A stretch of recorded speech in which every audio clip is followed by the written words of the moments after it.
So you've decided that you want to sell your inherited property in Wisconsin.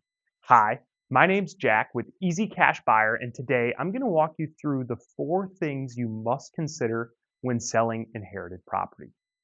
Now, let's start at number 1, the financial picture. At the end of the day, what are you and your family going to walk away with, cash in your pocket, to move on to the next chapter of your life? We understand that this can be a very stressful and overwhelming situation. So, a good way to ease the stress is figuring out how much money are you going to walk away with. The best way to do this is running a preliminary title report to see if there's any debts, liens, or late property taxes owed on the property. Number 2, the legality. How do you hold title to the property, and do you actually have the authority to sell the property? The most common ways that we see authority passed on in an estate is a will, a trust, or another word that we call intestacy. Intestacy is when there is no will to sell the property. Now, going back to a will, one of the main points to consider is, has this will been probated yet? Has the personal representative been appointed? These are all things to consider and questions to ask, maybe to your local attorney or to someone who you trust that's in legal. Number 3, date of death appraisal. Now, the date of death appraisal talks about a step up in basis. So, understanding a step up in basis is crucial in understanding what your possible tax liabilities could be.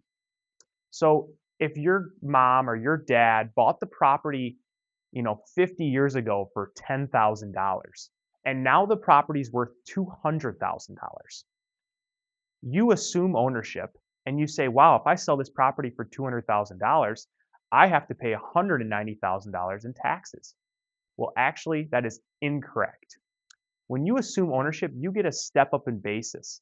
And now all you have to do is pay taxes on the amount that's different from the current market value of the property at the time of death. Okay? So if you sell the property for 200 and it's valued at 200 from the third party appraiser, you don't have to pay any capital gains on that sale. Now, if you sell the property for less than 200, you could possibly take a loss on the sale and use that to write off some of your income in future years. So selling it at market value or a little bit below might be your best option if you're trying to sell the house quickly. Now let's go to number 4. Understanding the property specifics and the current condition of the property. I want you to know the age of the roof, the age of the large utilities like the furnace, possibly the hot water heater.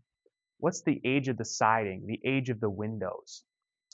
Is the property currently vacant? Are the utilities turned on? Is the electricity on? Is the water on?